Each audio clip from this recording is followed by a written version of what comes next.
Fala pessoal, tudo bem com vocês? Olha, eu não preciso dizer pra ninguém aqui o quanto o ambiente da política é rasteiro, sujo, imundo mesmo. Ali estão algumas das piores pessoas do país. Mas faz sentido, sabe por quê? Porque quando tu fala de política, tu tá falando não só de uma altíssima remuneração para os políticos eleitos, mas de poder. De você dizer qual empreiteiro vai fazer uma obra milionária, de você dizer qual obra vai parar, qual vai fluir, de qual vai ser o código ambiental, qual licença você precisa tirar, quanto vai ser o imposto, quem não vai pagar os impostos, sabe? E isso envolve todo mundo que é ganancioso no Brasil. As pessoas mais gananciosas e poderosas do Brasil estão todas na política. E as que não estão diretamente, estão indiretamente influenciando o processo. E por que eu estou falando disso? Porque isso afasta completamente as pessoas honestas da política, mas as poucas que ficam, essas sofrem em dobro. E gente honesta que fica na política, olha, você vai sofrer rasteira de todos os lados. E por que é que eu estou falando nisso? Você vai entender agora quando eu transferir a tela para você. Vamos lá. Bem, pessoal, vi aqui que eu fiquei um pouquinho na frente da matéria. Deixa eu só sair aqui da frente de vocês. Vou dar uma transiçãozinha aqui. Beleza. Matéria do Carta Capital de 2 dias atrás. Lula entra em ação e PT tenta atrair o PDT para o seu arco de alianças. Parece uma coisa inocente, né? Mas eu vou chamar a atenção para uma coisa que fica na metade da matéria. Fala aqui que o PT está tentando negociar com o PDT, está tentando isso nos estados, e que um senador do PDT, que vai ser candidato a governador, e não conseguiu o apoio do Lula, mas queria muito, porque no estado dele o Lula é forte, sabe? Tava tentando ganhar pontinhos com o Lula, dando contato do Lupe para ele. Tentando fazer um meio de campo, como o pessoal chama, né? Na prática, contudo, a tendência é que Lula tenha 2 palanques no Maranhão. Ele já está oferecendo o palanque dele ao PT. E diz que já informou isso à executiva do PDT. O próximo parágrafo ele é pesado. É apostando em situações parecidas com a do maranhense que o PT vem assediando membros do PDT. Sabe o que significa isso? Não, vamos seguir mais um pouquinho? Vamos seguir mais um pouquinho. Em busca de apoios para Lula. De acordo com a fonte ligada ao PT, olha, não vamos desconfiar dessa fonte, porque estamos falando do Carta Capital, cujo proprietário é petista. E é um cara muito sério. Ele é tão sério que mesmo sendo um petista declarado, que sempre declara voto no PT, ele permite o contraditório no site dele, que é o Mino Carta. Uma pessoa que eu tenho respeito porque ele permite o contraditório. Vamos lá. De acordo com a fonte ligada ao PT, não é preciso sequer que Ciro saia da disputa. Basta que nos bastidores parte dos pedetistas trabalhe por Lula. Vê só, tu tá pedindo para um cara de um partido fingir que vai apoiar o candidato do partido para fazer a imagem da coisa, mas que por debaixo dos panos trabalhe para Lula. Ou seja, você tá pedindo para uma pessoa cometer uma traição. Agora me diz, uma pessoa que planeja uma traição é o quê? Sabe que nome você dá a isso? E tipo, você pensa, não, mas alguns petistas vão falar, Ciro tá colhendo o que plantou. Porque em 2018, no segundo turno, ele não fez campanha pro Haddad. Ele voltou aqui, voltou no Haddad e tudo bem, mas não fez campanha para ele. Bem, eu tenho uma resposta para isso. Vamos aqui para um próximo slide. Que é do BBC. Uma matéria de 2018, em agosto, antes de começar o processo eleitoral.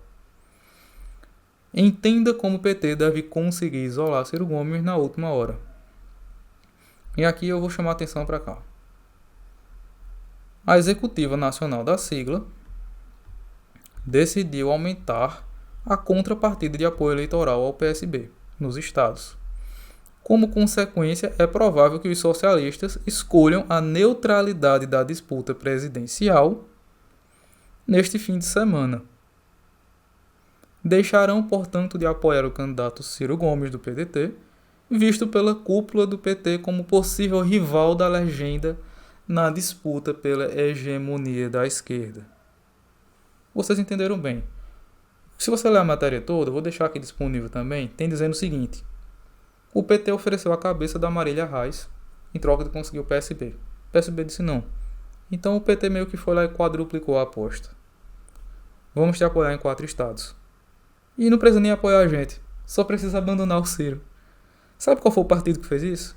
O PT, que perdeu as eleições. Ele perdeu as eleições porque na véspera das eleições ele não estava trabalhando as próprias alianças, ele estava desfazendo a aliança dos outros. Você está abrindo mão de candidaturas fortes para ganhar, para apoiar o PSB, para que ele deixe de apoiar uma pessoa de esquerda, tendo uma pessoa de extrema direita liderando as pesquisas. E o PT ainda se acha realmente muito combativo, né? Aí vamos lá. Mas por que será que eles fizeram isso, né? Mas assim, na última frase aqui está dito, né? Visto pela cúpula do PT como possível rival da legenda na disputa pela hegemonia da esquerda. Foi por isso aqui que o PT lutou. Não foi para ganhar as eleições.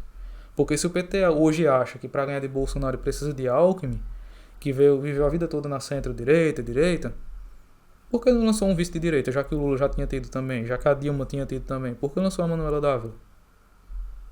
Já parou para pensar nisso? Agora eu vou te falar de uma palavra. Você pensa, não, você está dando importância demais pro Ciro? O Lula não. Por que o Lula vai cavar alguma coisa contra o Ciro se o Lula está liderando? Não é mesmo? Te apresento aqui 3 palavrinhas que tem um som do Lula. Probabilidade de voto. Quando a gente fala aqui de probabilidade de voto, você está falando de uma coisa que o Lula tira o som dele. Por quê? Porque o Lula ele tá na liderança ali das pesquisas, essas pesquisas que estão tanto distorcidas, porque a gente não fez censo, porque também são feitas por telefone, então você perde um pouquinho de credibilidade, sabe? Muitas delas são feitas por robôs, mas é o que a gente tem para avaliar.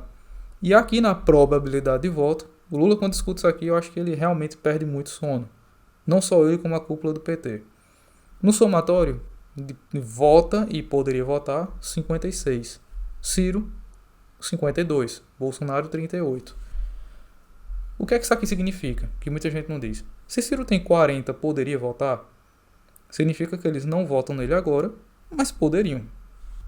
Isso quer dizer o quê? Que por alguma besteira, algum detalhe, alguma coisa que não é grande, um detalhe mesmo, você está votando em outra pessoa e não nele. E isso aqui é pelo quê? Por que é que Ciro e Lula têm mais de 50% do voto de poderia, de potencial de voto? Poderia, mas com certeza. Porque Bolsonaro tem 60% de rejeição. Quando você tem uma eleição de alguém que está na presidência, você tem que votar entre manter o que está ou renovar. No renovar, você tem as outras opções todas. Mas aqui só 2 já eram de oposição a Bolsonaro desde sempre. Ciro e Lula. E aí os 2 conseguem pegar os votos. Os outros não conseguem porque eles apoiaram Bolsonaro. Ninguém vai votar em Dória porque não quer Bolsonaro, porque Dória apoiou Bolsonaro. E é aqui que entra o problema do Lula. O Lula ele quer tirar o Ciro da disputa porque essa é uma disputa entre Bolsonaro conseguir reverter a impopularidade dele ou não. E ele está muito impopular, o governo dele é horrível, ele vai tentar criar uma narrativa para conseguir empacotar isso tudo e tomar algumas medidas populistas, mas o Bolsonaro tem 60% de rejeição no momento. E o problema do Lula é o seguinte, que ele anda falando muita besteira. E se ele continuar falando besteira desse jeito, e as pessoas tiverem uma outra opção, eles vão para outra opção. Entende agora? O Lula fala uma besteira, como ele falou dos policiais, e tem muitos policiais votando no Lula, por exemplo. Eles vão olhar e vão dizer, pô, se eu não quero o Bolsonaro, eu também não quero esse cara que está falando essas besteiras. Você olha pro lado e vê o Ciro, que já tem experiência de gestão, aprovado por onde passou, que tá lá com um projeto sério, você diz, pô, não sou obrigado a votar no Lula. Isso é que ele não aguenta. Que o povo tem uma opção e decida, não, prefiro o outro. É isso aqui que ele quer exterminar. E agora, que a gente entende isso aqui, faz todo sentido o tipo de jogo rasteiro que o PT está tentando fazer com o PDT. E que eu espero que haja uma resposta. Mas enquanto não há uma resposta oficial do PDT, tem uma pessoa que deu uma bela de uma resposta. Um cara muito querido pelo PDT. Olha, o cara não tem nem 1 ano de partido, eu acho que o cara não tem nem 3 meses. Mas ele está sendo um PDT raiz assim que você não imagina. Vou botar aqui o nosso querido Cabo Daciolo para mandar um recado pro Lula. Vamos lá? Varão, varoa, Veio algo à minha memória aqui agora, eu quero dar um recado a uma pessoa especial. A bandeira nacional vai falar de ordem e progresso. Isso não tem como acontecer se não houver uma ruptura com a subordinação colonial e imperialista do país. Fato esse que o ex-presidente Lula, frouxo, fraco, medroso, não conseguiu fazer essa ruptura. Sempre esteve do lado dos banqueiros, servindo aos banqueiros, assim como o governo Bolsonaro serve aos banqueiros. Então esse recado vai especial para Luiz Inácio Lula da Silva. Meu irmão, toda a tua história, parabéns pela tua história, mas eu tenho que dizer que você é frouxo, você é fraco e você é medroso. Pega o capital estrangeiro, meu irmão, fica com ele. Vai embora do país, sai da nação. Para de olhar para o PDT, meu irmão. PDT é Ciro, varão. Pega todos os infiltrados dentro do PDT e saiam, meu irmão. Aqui nós estamos falando de Getúlio, estamos falando de homens corajosos. Getúlio, Darcy Ribeiro, Jango, Brizola, referências da nação, de patriotismo e nacionalismo, meu irmão. Você nunca pediu uma auditoria da dívida pública. Você nunca falou de uma reforma agrária. Você é fraco, você é só mais um. Fora, meu irmão. Fora. E Ciro, fica firme, varão. Ciro Gomes, fica firme. Os ciristas, os trabalhistas. O PDT tá contigo, meu irmãozão. Tamo juntos. Paz, te amamos. É isso aí, pessoal. Tá dado o recado do nosso querido Cabo Daciolo. Olha, Cabo Daciolo é um PDT raiz assim que você não encontra com facilidade. Ele, o David Miranda que chegou recentemente, gratas surpresas, muito bem-vindos ao PDT, sabe? Porque é um partido que realmente tem uma história de luta de pessoas que deram a vida por isso, sabe? Gente que morreu lutando, sabe? Gente que não desiste, gente que trouxe esperança, gente que transformou a realidade por onde passou, sabe? E sobre essa raiz aí do PDT, isso merece um vídeo depois. Mas eu queria saber de você. O que você pensa dessa situação toda? O que você acha que vai acontecer? E o que você acha que deveria acontecer? Deixa aí nos comentários pra gente ir conversando. E até o próximo vídeo.